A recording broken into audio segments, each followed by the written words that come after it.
everybody, and welcome back for another episode of In the Spotlight. Folks, just some programming reminders. Every Monday, we're here with the main pod. Every Wednesday, we're here with In the Spotlight.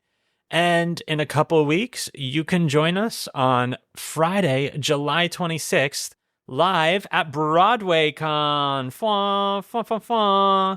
We're still finalizing the times. We'll likely be in the morning, so plan to get there a little bit early. And yeah, can't wait to see y'all there. I, of course, am not on this journey alone. I am here with the one, the only, Danny Solly. Danny, what's up? Hey, what's up? Hey, what's up? Hey. It was a good trip through the living room to get here today. Of little course, traffic, but nothing I can't handle. As it is. I always like to throw things in the way to make it a little spicy. Danny, today we're here to talk about one of the greatest pieces in musical theater history. And I am indeed talking about Legally Blonde, the musical. I'm so happy you think that. Thank you. I really do love it. Danny, on the other hand, not so much, I guess. I don't know. We'll get into it. We'll get into it. We might be fighting after this episode. Things might be tense in this household. We'll see. Danny, tell us about it. What's going on? All right. We'll do the basics. Legally Blonde, the musical. We have music and lyrics by Nell Benjamin and Lawrence O'Keefe, with a book by Heather Hatch. The original Broadway production was both directed and choreographed by Jerry Mitchell. I believe that was actually his first Broadway directing credit. He had been That must have been huge for him. Oh, yeah. I mean, he was a choreographer. He choreographed Hairspray and huge hits before that. But I think this was the first time that he was taking the reins as director, choreographer of that. Obviously such a huge production. Yeah. It feels silly to do a recap, but I'll do it. Everyone knows the musical, the show Legally Blonde, based on the movie. It's pretty faithful. But we start the show following kind of our stereotypical blonde sorority sister, Elle Woods. And right at the top, she is dumped by her Harvard-bound boyfriend, Emmett, on the night that she thought he was going to propose. Yep. He said that he needs to be with someone more serious. A line, so heartbreaking. He says, less of a Marilyn, more of a Jackie. Yeah. Marilyn Monroe versus Jackie Onassis Kennedy. And so, as a means to get him back, she decides to apply to and attend Harvard Law School. At first, she's kind of just this big joke. Everyone laughs at her. No one takes her seriously. She's always getting kicked out of class because she's not, doing her work. And the only person who is her friend is the local hairdresser, Paulette. And then soon after, she kind of befriends and gains the attention of her TA, Emmett. And he kind of lights a fire under her ass and inspires her to start studying and start working hard and taking advantage of the opportunity of being at school, being at Harvard Law School. And her performance obviously improves.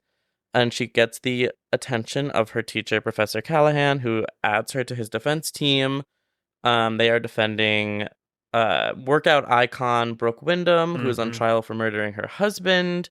And during the course of the trial, Callahan makes out with Elle, making it clear that he is, that she got this internship because of her looks, and she slaps him and says she doesn't want it that way. Yep.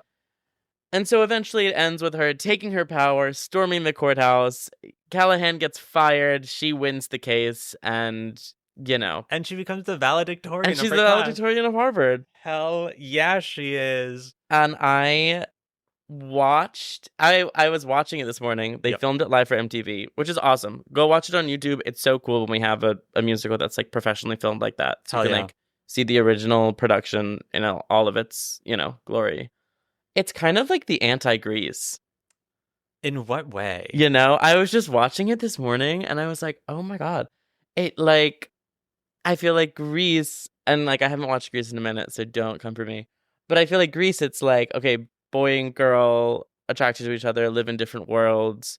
Then you suddenly learn if I just change everything about me, I can get the boy and live in his world. Okay. Where it's Elle's entire thing is okay, I'm in this world that I don't belong in, but I, the way to succeed in this world is to be myself. Yeah. She never she never like doesn't she never gives up who she is. I love And like that. even her love interest Emmett, spoiler alert, like he pushes her, but he never pushes her to like do something outside of herself. He pushes her to be the best version of herself that she can be. Of course. So I really was like, huh, a feminist liberal take on Grease. That last moment of Take It Like a Man, where he's like, oh, but it's just me. And she's like, that's the best part. And this is a thank Literally. you because you did the same for me. Oh, Yeah, that's romance. it's good. And we had it was a pretty stacked cast too. It really was. The OG cast was Laura Bell Bundy as Elle Woods, Mhm. Tony nommed, wonderful, brilliant. We have Christian Borle as Emmett, a young Annalie Ashford as Margot. Yep. She was also the Elle understudy. She went on one time. Yes, she did. And we have our favorite. Oh, well, they just announced their divorce, but our formerly Broadway darling couple, Orfeh and Andy Carl, What? played Paulette and Kyle. No. Mm-hmm. No. Yeah. Don't say that to me. I'm so sorry. Oh my God, I'm devastated. Yeah, they were together for like a decade, maybe more. Yeah. Oh my God, I'm so sad. We're sending them love at this time. Yeah, geez, I hope y'all are all right. I'm so sorry. Oh wow, I'm gonna have a really hard time with that. I'm not gonna lie. Jeez. Okay. Yeah. Okay, continue. Yeah. Just What about what? our Madam President? Our former equity Madam President. Oh, Kate. I was like Hillary Clinton. Yeah, Hillary Clinton. Hillary Clinton as Vivian. She'd eat. Yeah, no, former equity president Kate Shindle played Vivian. And who else? Leslie Kritzer was one of the sorority sisters. She was just Tony nominated for Spamalot. Mm-hmm. Just like a wonderful, wonderful cast. Yeah. I actually very coincidentally just listened to a huge interview with Laura Bell Bundy. Oh, okay. Interesting. And how she was like 26. She was 26, Okay. like leading this like humongous big Broadway production. Yeah. And so she, at that time, she had already done Hairspray, so she knew Jerry Mitchell. Mm-hmm. And then she was the original Glinda standby in Wicked, in the original cast of Wicked. Whoa. And so she left Wicked, and I think she had moved to LA, and she was like, I will not take another Broadway show unless I am the principal. I've done, I've been a supporting in a major hit. I stood by for the lead of a major hit. I want to do lead. And then she found out that they were doing Legally Blonde. Yep. So she wrote Jerry Mitchell a letter that said, hey, congratulations on your directorial debut. You're going to be brilliant, whatever. P.S. I know a blonde who would be incredible, Elle Woods, wink, wink. And he wrote her back saying, why do you think I came when you were on in Wicked? That was your audition. Amazing. And I think maybe she was like, and it took them a year to develop the show, and then a year later I got the call. Yeah. And I'm sure she had to audition in some way, but I just thought that was such a cute little. That's so awesome. And so ballsy. And so Elle Woods of her, right? Of course. Wow, that must have been such a magical moment for her. Yeah. Yeah. Amazing. And she was great.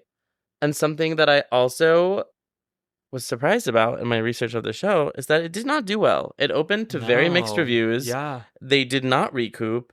They opened in April of 2007 and it closed in October of 2008, which I thought was so interesting because it's like... That's not a terrible run. That's pretty good. It's like 500 some performances. It's a year and a half. Yeah. No recoup. That's crazy that there's no recoup. For the I feel like for the fandom that it gained, it kind of entered this zeitgeist. Yeah. And it probably really, really helps that it's such a good show for high schools and community theaters to do. Because everybody does it. Yeah. I've seen so many community theater productions just growing up. Everybody knows the show. But of course. So that's a great way for it to just enter into the, the teen theater fandom. I also think the MTV thing played a huge part because that was also the demographic of Legally Blonde, the movie itself. So then it got to reach those folks in that way. And they didn't necessarily have to go see it on Broadway, but they got that exposure. They got the search for Elle Woods. And then it was really in the canon of everything. Well, so to clarify, in order to find the Elle Woods after Laura Bell Bundy was leaving, they hosted an MTV reality show called The Search for Elle Woods. Absolutely. Where basically a bunch of these actresses auditioned on the national television for the role of Elwood. Did you watch it? I never watched it. Yes, it was like the MTV version of One Little Step.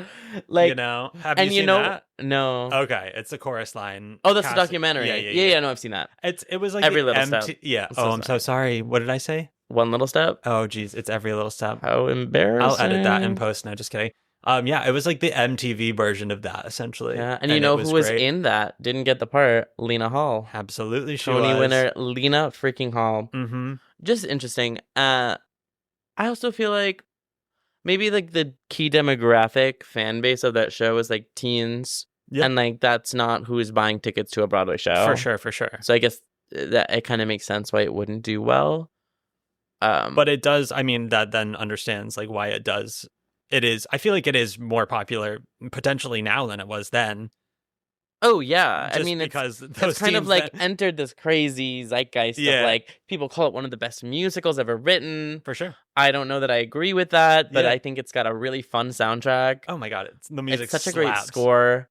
I was also thinking, I wonder if like you take the same exact show, same cast, like same production, and it opens in 2024. I wonder like what the reception of that would be. Do you mean would it be taking place in 2024 or would it still be a period piece of the early 2000s?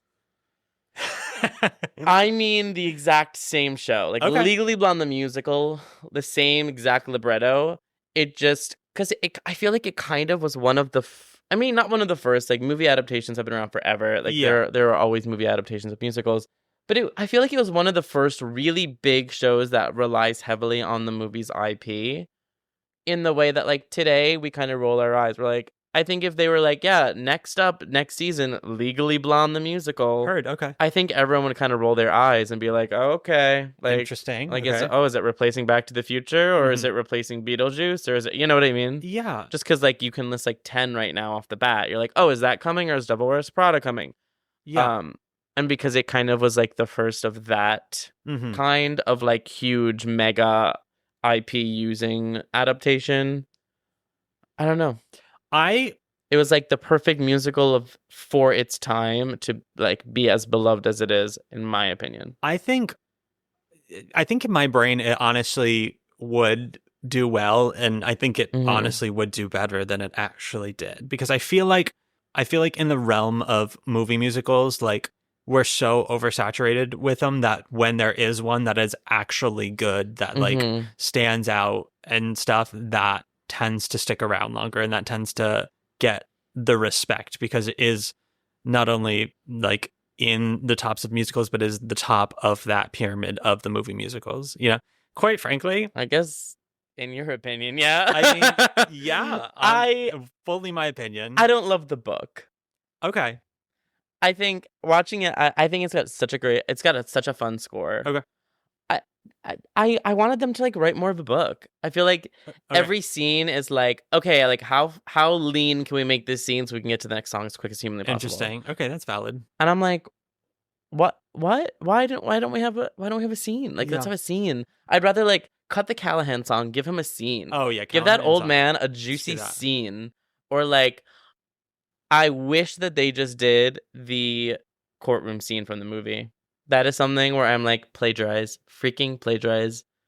You gotta love the courtroom. I gotta tell you, what my favorite production of Legally Blonde. I was in college, and it was like a small Black Rock production of Legally Blonde the musical, and like totally illegal. So I hope no one gets in trouble. This was like 10 years ago, whatever. Yes, I'm sure everyone MTI is on this right now. They're gonna take on Tisch School of the Arts, but they cut that courtroom sequence and like put in the movie scene. Interesting. And it made the whole show so much better. It made that whole ending of the show so much better.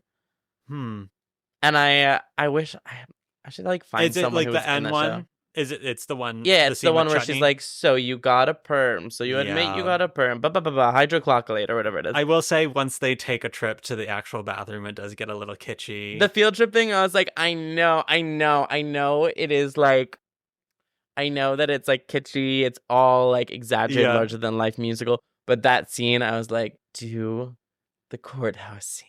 I do love the motif of the scene of the crime, but I will say that is probably the most far-fetched thing in the musical. Yeah, I mean, most there's a lot that's far-fetched in the musical, but yeah, that's just like what bothered me. But I think the score is a bop. Like the soundtrack is a good listen. I agree. It's a great. It's like it used to be my gym soundtrack for like a long time. Whipped into shape. Let me tell you, nothing will get you sprinting like that song. I have never been more in shape in my life than when I was having to learn that for every day when I was in Legally Blonde. You were in Legally Blonde? Yes, I was in the ensemble of Legally Blonde, and during one of the numbers, I played an inmate of the Boston Women's Correctional Facility that stood in the back wearing a baseball cap. Yes, I had a baseball cap with a ponytail sticking out of it, and I had to just keep my head down as I... Did you do the original choreography? Not all of it. A lot of the show was original choreo because it was Katie that was directing. That's how I met Katie, was through that. And she knew the choreographer and got permission for everything and whatnot. My group came on at the end. So, but still, like day one, Katie came in. It was the first thing we learned. We were all given jump ropes. She was like, "Okay, y'all are jump roping every day. This is your training regimen." Iconic. And you know what? I mean, it worked. That cast is you're just doing a workout. That's for exactly like, right. You know. Yeah. Iconic. And she's belting. What's her name? I think Nikki Snelson. Oh my God. I believe Nikki Snelson was the original Brooke Wyndham on Broadway. She is belting. And at the end, she ends the song with like a high belt. Yep. And I'm like, that's Jesus. It's unfair. Jesus Christ. And then they make her do like a whole scene. There's no water break. Oh, no. They're like, okay, put this jacket on, do a scene. Yes. And then you get some water when you run off stage. Very important plot information in this scene. Yeah. They're like, you can't be out of shape. You can't be winded. You have to like do the scene now. That's one of those ones where they really did all of the regional girlies bad, was having to set that legacy up for them. Like, I mean, shout out to all the Brooke Wyndhams out there, because y'all got your work cut out. It's an iconic... Yeah. It's an iconic scene. For sure. I don't know. The score, I think, is obviously, it's bop after bop. It is very good. I think it is also lyrically done very well. I think there is a good, I mean, especially for the plot songs, I think it is done well, for me, at least, it makes up for the book. You know, like, I feel like, yes, there is less. I know I'm being an asshole, but like, no, it's okay. I want the book to be better. It's valid, but it is a great score. And there's definitely shows that I feel that way about, for sure. Yeah. But like, I do feel like the rest of what would be in the book is being conveyed through the song. Yeah, you know, I'm like surprised that you like this musical so much. Interesting. I feel like just because I feel like people like this show is. It's like such a specific time for certain card-carrying theater kids, and you weren't like one. No, truly. Like, you weren't like on YouTube searching up the bootlegs. Like, I don't dick ride for the show, but like, I know all the bootlegs. Yeah. Like, I've seen them a million times. I'm surprised that you were so into it. I didn't see or have this in my world until I was 18 years old. It was the year of 2015. I don't know if that's like more embarrassing. I mean, here's the thing. It's a great show. I stand by it. Also, like... Do you know about the controversy within the cast? Oh, but of course. I don't know if we should... Like the love triangle? Yeah, I don't know if we need to get into that on here. Okay. For when I have all of them also on this podcast. You know, if you know, you know. Listen. Message us privately. We'll tell you the lore of Sutton Foster, Laura Bell Bundy, and Christian Borle. I'm gonna bleep that out. No. I mean, listen, we all do messy things in our 20s. Iconic. So, yeah, we'll skip that. But it's okay. They all are married with kids now. It's fine. Yeah. Everything, well, except for Christian Borle. But everything worked out fine for the two ladies. That's what we care about. Yeah, I mean... And you know what was interesting? What? The UK has had a lot more productions of Legally Blonde than America. They have. Which is, I just feel like it's like such an aggressive, which is maybe why it's interesting to them, but it's like such an aggressively American musical. That's true. Like, there was like the Broadway production, there was the first national tour, and then I think there was like a non-ec tour that recently went out. There have been like 2 West End revivals, like 2 tours in the UK. And I thought that was really interesting. Yeah. And they did that Regent's Air production. Did you see that? Absolutely. That was kind of iconic. Keeping it fresh. With they had a black actress who is a plus-size black actress playing Elle Woods, which is Absolutely. fucking iconic. Truly. They had like a little gay twink playing Bruiser, which we love to see. I wonder if they'll bring that over. I don't know. I don't foresee that. I would love that. Don't get me wrong, but I don't foresee it. It's the kind of show where everyone is always like asking for a revival, but I don't think a revival would work. I think it would just have to be one. I don't think it would have to be a reimagining. I think it would just be like a remount, an homage. You know, I think it would be an homage to what we know and love.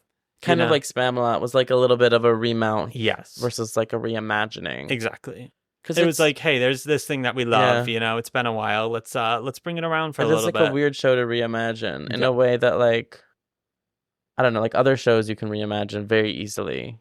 Like, you could bring this plot into like modern day, but that wouldn't really do. It wouldn't serve it as much, you know. Yeah, I think Mean Girls tried that, and I don't think it was very successful. Where they like took the early 2000s movie and then set the musical in like 2020. Yes. And I don't know that it hit as hard as it would have. I think I agree with that, you know? I mean... They can make it an actor-musician show. That'd be fun. Mean Girls or Legally Blonde? Either, but like Legally Blonde, because that's what this episode's about. I don't think I would like that, to be honest with you. Here's the thing. Give me your pitch. Who's playing what? I'm always down for an actor-muso show. Yeah. Always. Okay. Who's playing what? Yeah. I haven't thought that far into it. I don't know the orchestrations. Okay. I feel like... Elle has to play something really portable that she could like. I think it's like a keytar. You know, it could be like Patti LuPone's tuba from the Sweeney revival. Oh my god! Wow. Yeah, that's exactly what they would do. Have her carry around a 30-pound instrument. I was talking to someone today about Legally Blonde, and I was like, "Do you think anyone?" Because I have to slip Patti LuPone into every episode, no matter what show it is. Do you think anyone from the casting had the balls to approach her for Paulette? How old was she then?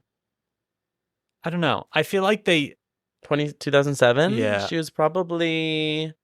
Well, she's in her 70s now. Yeah. So I think like 50s? I think that was probably... I think she was too old for that, you know? I think... For Paulette? Yeah. No. I mean... I think Orfeh was a little bit younger, but like Jennifer Coolidge wasn't young when she did the movie. No, but when you need to move like you do for that show, you know? Like, yes, Paulette... I mean... Yeah, but if Patti LuPone wanted to sing The End of Ireland, we'd fucking let her. Listen, the question is, did anyone approach Patti LuPone for Callahan?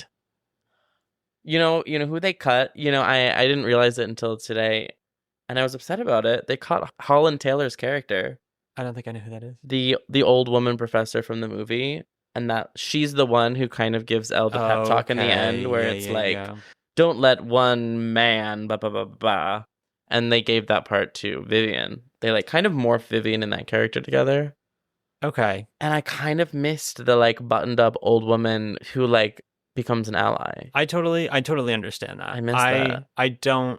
I think that would have been quite literally one too many. I know why they had to do it, but I was like, also like, first of all, it's a very good redemption arc, but also then we would be robbed of that high note. Absolutely. I know. And they were like, if we're gonna hire a belter, we have to let her sing a high note at some point. Yeah. I wonder if Vivian ever had a song.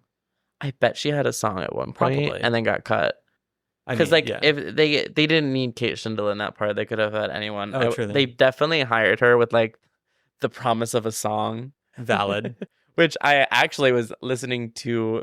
This is a total tangent. I was listening to a podcast with Lena Hall today. Oh, okay. And she was talking about when she got hired for Kinky Boots, the character of Nicola like had songs and scenes and was like a fully fleshed out character. That's just a rough one. And the issue was that when they humanized Nicola, the audiences hated Charlie. Yeah. So they just kept cutting it away and cutting her away because it's like, oh, the more they like you, the less they're gonna like him and Lauren. So we have to make you a 2D bitch. Yeah. And I wonder if that's what happened to Vivian. I mean, I don't think that would necessarily be a case where it would really take away too much because like you are annoyed with Elle at the beginning. Like that is the point, you know? Oh yeah, I mean she's the hero, she's the lead no matter what. But it's always struck me as weird that Vivian like doesn't have one more moment. one song, one more moment. I think you also have to take away from her a little bit because you need that moment when you're like, why did Warner choose her? You know, like what was it about her that he would choose her over Elle after all of this? You know, she's more of a Jackie, and Elle is more of a Marilyn. Exactly. Yeah. Yeah. Brilliant. It's tricky. Brilliant stuff. And it's like, you know, not to be shady, but like in every community theater, the girl who doesn't get Elle is just cast as Vivian, and then she's got nothing to fucking do all show. Interesting.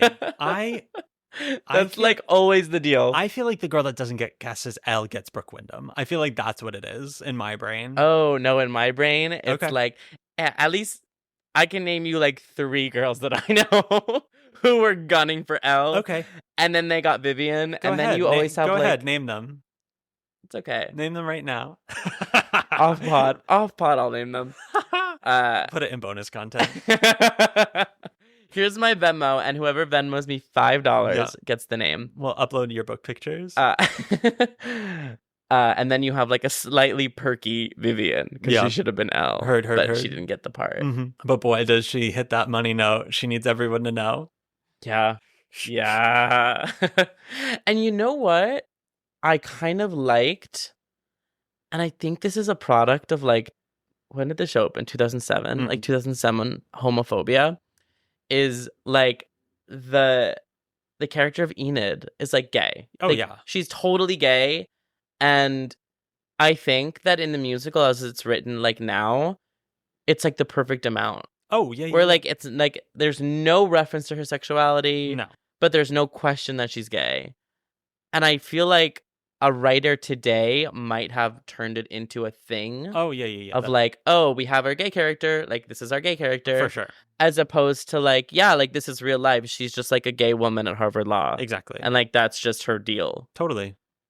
And so I loved that. And I was like, I wasn't expecting, because I watched it today. I hadn't seen it in a long time. And I was like, I wonder what they, like, how they address this. Because I like, for sure, I knew they addressed it somehow.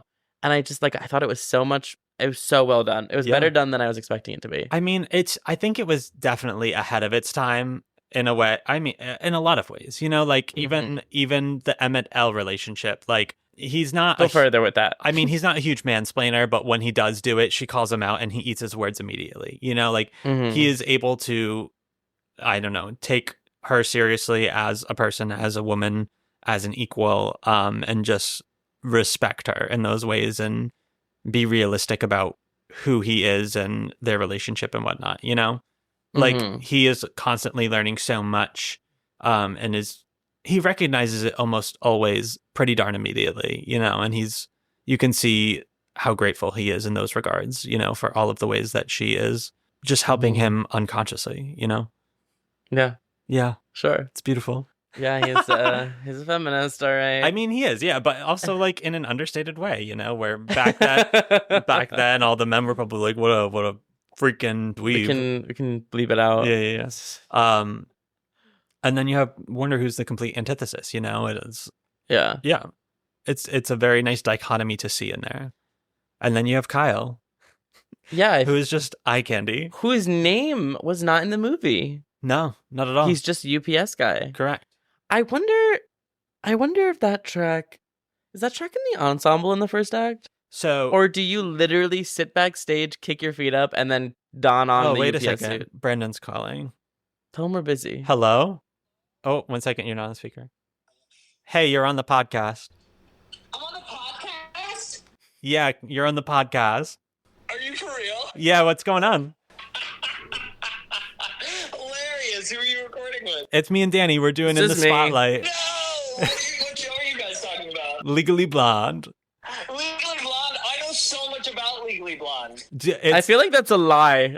Do you? No! What?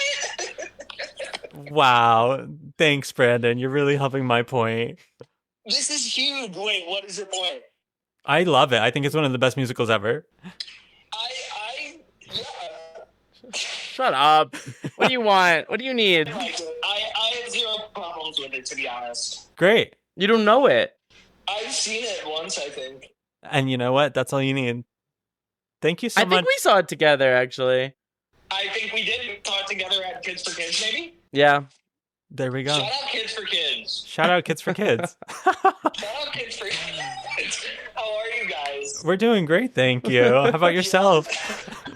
I really would just like to monopolize as much time on this podcast as I possibly. I mean, we're roommates. You're not monopolizing time. Truly, it's all going in. It's staying in regardless. I really hope so. Yeah, absolutely. Booked episode number 3. Hell yeah. Okay. Here's your returning guest questions. No, just kidding. What is it? Oh. No. We're not doing that bit. We'll do it for real eventually. Okay, sure. All right. Well, you guys call me when you're done. Well, text me when you're done with the podcast because I might be on hold with Airbnb. Okay, great. You got it. All right. Love you guys. Love you. Bye. God, I hope Bye. it's something juicy that he wants to say that he couldn't say on air. Oh, for sure. Oh my God. Well, folks, that was Brandon Walters from episode 3.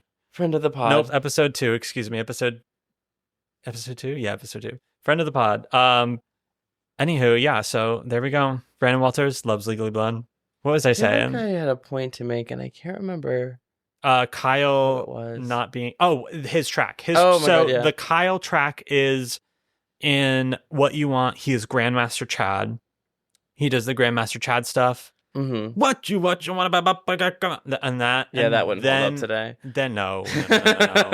Then he is Dewey for. Oh, he's Dewey? He is Dewey. I didn't even recognize him. Yep, I'm taking the dog. And then he's Kyle. That is the Kyle Interesting. track.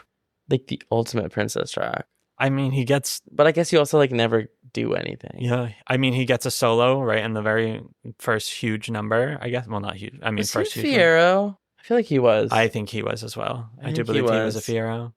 He's done a lot. Oh, yeah. Groundhog Day, Rocky, Does all that jazz. everything. For sure. Saturday Night Fever. I think he's great. He's got a great arc on Law & Order SVU like Also 5 that. years ago. That's how my mom knows him for sure.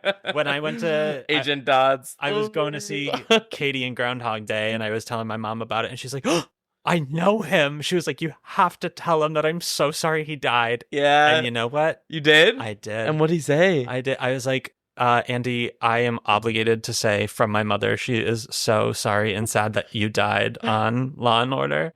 And he got a kick out of it. It was awesome. Did he laugh? Yeah. Oh my god, he died it was a very sad episode. His dad was Yes. Peter Gallagher. Good arc. Mm. Good arc. Great job, Andy. I know you're listening, Andy. Good job. Yeah, absolutely. And listening, yeah. And my condolences. My condolences for your death on Law and Order. Oh, I was gonna say for the No, divorce. I know. It's okay, I'm a child of divorce. I can say that. Okay. I can say that. I feel like I had something else to say about Legally Blonde. I mean, there's so much to say about I had a point, and I was like, say it later. Maybe it'll come to me later. Yeah. Let me pull up I our score here, and we'll talk about specific songs. specific songs. I would have loved to see that performance that Annalie Ashford gave as Elle. I'm sure it would have been great. She would have eaten. I wonder if there's footage. Do you think there's footage? There's audio of her doing so much better. Okay. And she's great. I mean, she loves to do Wicked, so That's we got our Annalie fix. For sure. Okay, folks, looking at the soundtrack here, Mm-hmm. for our boys going out for certain stuff, Serious, honestly, pretty good song to have in your book. If you're a curtain ram, Heather's boy, all that kind of jazz, if you're that kind of archetype, I guess. it gets the job done. I don't know. You come across as an asshole. I mean, yeah, but that if you're going out for assholes, there you go. Yeah, but like in an audition, do you ever want to come across as an asshole? You know what I mean? Know your type. You know, that's what I say. Know your type. What? There we go. What the hell does that mean? Listen, if your type is assholes, then just give it to them. You be nice. You're gonna be nice walking in. You're gonna say hi. You're gonna ask how are you, and then you sing your asshole song, and that's that. I don't know if I agree, but keep going. Okay. Ireland, sure, it's fine. I mean, I'm not gonna say it should be a first choice of anyone, but like it's a good, quirky girl song. I think you need to be of a certain age to not seem ridiculous, though. I mean, I feel like late 20s and up, or if that is Yeah. kind of your archetype. Oh, okay. I or thought if you were present giving that way. advice to like 15-year-olds. I'm I just, was like, I don't think like a 14-year-old girl should have Ireland in her book. going through everything, you know? Yeah. Chip on my shoulder, excuse me. Is it's tough to have a good cut of that song. Usually the cut that it happens is just the last one at the end, and it's good for a little belty belt at the end or whatever you want, but in terms of telling a story overall, it's hard to really do a good cut of that. So I would veer away from that. That feels more of like a callback situation. You're going to be singing that for callbacks anyways, you know. Yeah, it also feels really basic. Yeah. I think unless you're doing something like, I don't know, unless you have like the voice of a god, I think that you could easily find another song that does the same thing, like better. There are 10 million nice boy songs, you know. And we're like, oh, another 5, 8 tenor singing Chip on My Shoulder. There Great. we go. That's what we need. There we go. Let's see. Oh, I remember what I wanted to say. We'll do this and then I'll bring it up. I think maybe Legally Blonde the song for a nice ballad for our girlies could be nice in the right context, I think.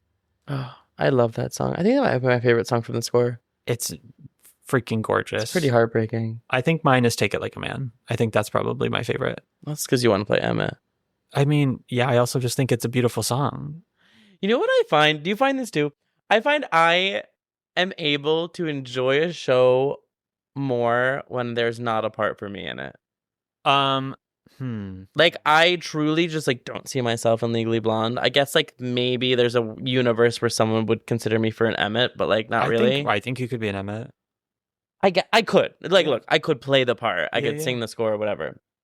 That's not a show where I'm like, that's a part I need to play. Sure. So I feel like it's almost more enjoyable to watch the show. And like, I don't know, especially when it's like a part that you actively want, you're watching it and you're like, okay, could I do that? Could I do that? Like, am I right for that? Like, you're waiting for the moment when like the character does like a quadruple pirouette and you're like, oh, I can't be considered anymore. There we go. Yeah, I think I would concur with that. I mean, in some context, you know, like watching, like, yeah, like I could play the part, but like watching it today, there wasn't a point where I was like, God, I want to do this show. Yeah, sure. You know, for sure. Unless if you are actively casting it, I want to do the show. There we go. Literally anything. If you're actively casting anything, I'm glad I said that. I want to do it. I'm glad I took that back. Yeah, I'm gonna end that list there. I think those are our key ones in there. I don't think anyone should ever sing Blood in the Water. Ever. No. Especially when doing the show. I you know. We need a different song for him if we're gonna keep a song there. I think it should be a scene. I don't think that character needs to sing. I agree. I want to be a curmudgeon for a minute and get on a soapbox. What else is new? And I considered not getting on this soapbox because it's an uncool soapbox. What else is new? You know the phenomenon of Courtney Take Your Break. Of course. I hate it. I think it is cruel and mean-spirited the way that people make compilations of these 10-year-olds performing community theater to laugh at. And now with the advent of TikTok, they are like reenacting the videos. And I have seen many Broadway actors do that. And I'm like, in what fucking world do you think it is like kind for like a young community theater performer for you to like reenact making fun of them and their bad performance of Legally Blonde Jr., wherever the hell it is? What are your thoughts? Yeah, I agree. It just like boils my blood. But as someone who has done bad community theater, I look back on it and I'm like, yeah, that deserves it. That deserves to be. Yes, but I also think parodied. I think that we are lucky and that we didn't grow up. I mean, like, we're young. We're young. But we didn't grow up in like the age of TikTok and like where you like all of my cringy community theater performances are like on a DVD in my mom's basement somewhere. Heard. And so if I'm gonna like upload it, it's like now when I have agency for everyone to see it and I'm part of the joke of like, this is cringy and bad. But when there's like a middle school production that's posting videos and you think that it's appropriate to like mock a 14-year-old girl singing Courtney Take Your Break, especially when you are on Broadway, I don't know, it doesn't sit right with me. Okay. And I know I sound like probably a curmudgeon who can't take a joke, but I don't like it. Okay. It makes me feel weird, and I don't know. I'm feeling torn about this because at the same time I'm like, yeah, that makes total sense, but at the same time I'm definitely consuming that media. You know? And like yeah, we've all seen the compilations. I think it happened pretty recently with this like 10-year-old girl doing the Courtney Take Your Break bit, and because it found its way on TikTok, like Broadway actors were doing it. Well, I mean that first production, the Red Room production, like that's been around forever. Like SNL has That's like the OG, that, right? Yeah. But also it's like, how would that kill you if you like, not looking back on it, making fun of it. Yeah. Like if you were that age and that video of you went so viral that like all of your idols are just making fun of you. All of the people who are like doing the job that you dream about one day are just like making fun of you. I mean, yeah. Oh, I'm sorry. I sound so heated about it. It's terrible. It's so terrible to me, and I don't like it. And I love to joke, and I love to make fun of people. I love to laugh. I love to make fun of people, but when it's like 10-year-old, you know, like playing the shop manager in Legally Blonde, like you can't punch down more than that. Like, are you kidding me? Are you kidding me? Oh God, it makes like that. That's something that would like make someone afraid to do theater if they like. Yeah, that's if you're like, yeah, I made like a video of me got posted and I'm getting roasted by like insert Broadway actor's name here. Interesting. Yeah, I mean, valid. And then there was like a counter movement that I saw where people were like having this stance and like commenting on all those videos, and like, you know, it's just like funny. People who post a lot of content like really need to pay attention to public opinion. Valid. So then all these Broadway actors were like hurriedly deleting their mean videos. Gotcha. Yeah, I mean, I don't know. It doesn't sit right with me. And I feel like it started with Legally Blonde, the Courtney Take Your Break meme thing. I mean, yeah, there haven't been a whole lot of things as iconic as that situation. You know, and I get it. And I'm all for cringy community theater. And if that girl was like 20 and posted it, I feel it would feel different about it. Yeah. But the fact that it happens in real time when these girls are like 10 to 12. Yes. And we're just mocking them in public on like these public social media forums. I'm like, what are we doing? That's super valid. You know, like when you post your Harry Potter thing, like that's funny. But also you are posting it. Like you're the one doing it. Or like when during the pandemic, when that Lumiere guy went around and he didn't. Did you see that? Yeah, I saw that. I get so anxious watching that. I really do. Yeah. But it's like funny because we're laughing with you at this, and you're like, yeah, this is hysterical and I look dumb. Let's laugh at it. As opposed to like us just laughing at a little girl. Yeah. Like, what? My official stance, I'm with you on this. I'm officially team anti-bullying children. Thank you. That's all I'm asking. Listen, not bullying all children. I wouldn't be who I am today if I was not bullied. That is fact. Oh, I firmly believe everyone needs siblings to bully them. Yeah. Oh, I didn't have a sibling to bully. I had other people. Oh, well, I'm glad you had someone to bully you. I had many a person to bully me, let me tell you. But not like, imagine if like Bernadette Peters was making a TikTok laughing at you. Yeah. Like, I'd quit the business. Heard. Yeah, no, it's terrible. You know, as it is, we're always only one EPA away from quitting the business. Like, oh, it hurts because it's true.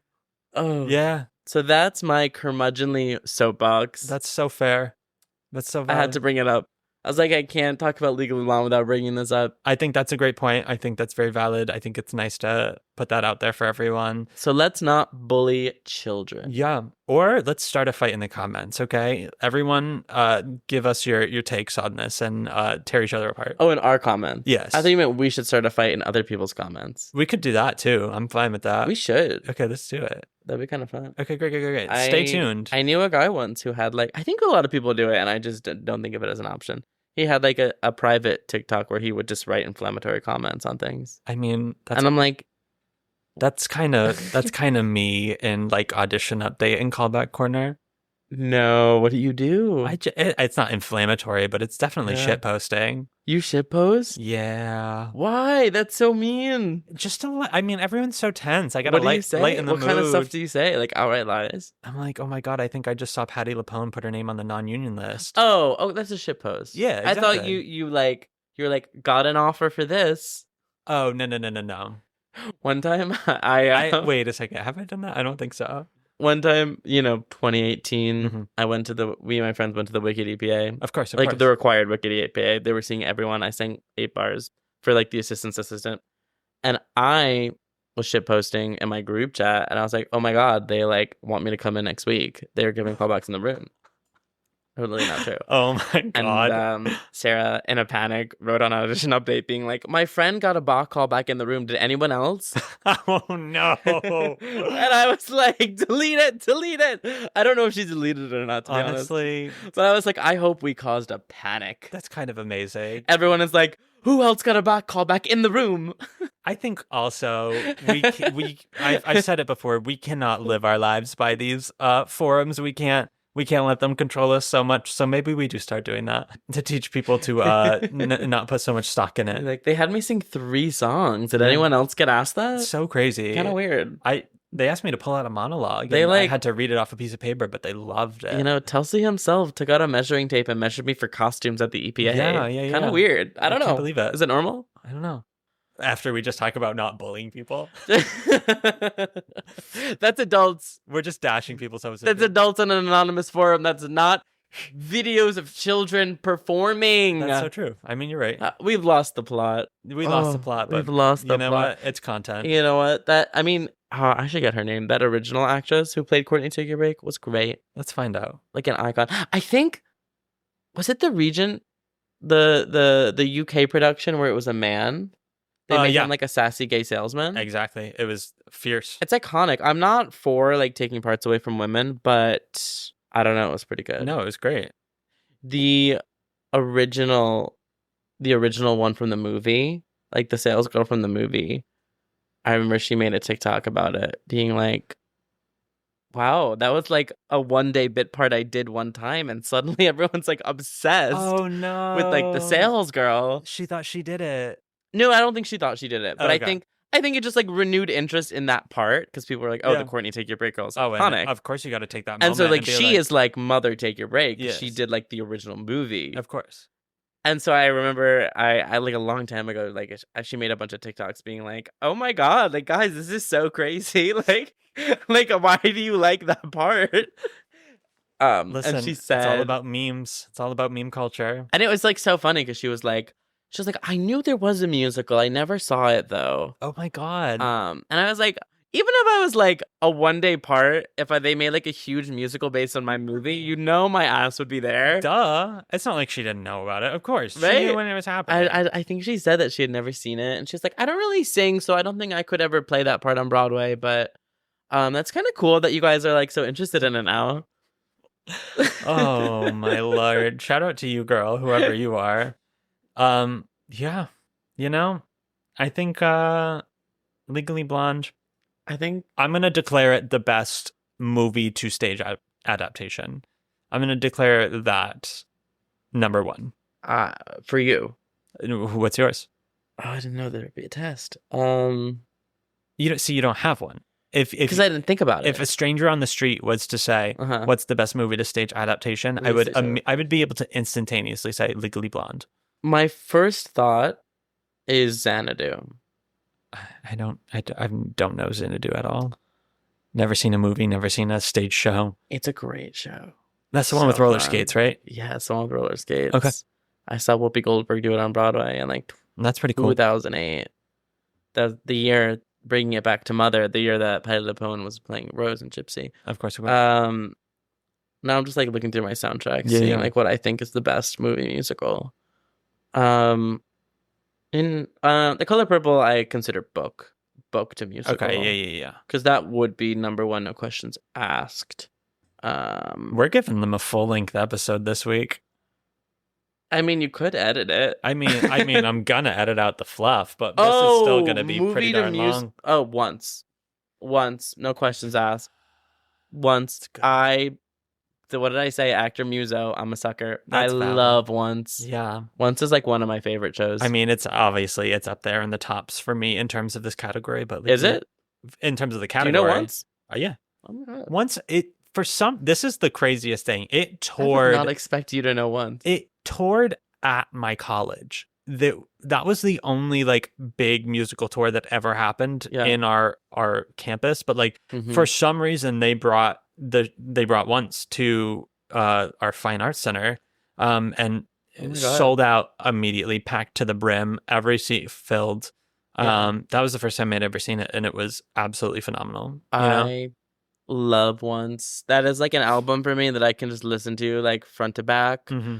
It is like the show that got away. Yeah. Because I played the wrong freaking instrument. Don't you hate that? I played the wrong instrument Absolutely. for once.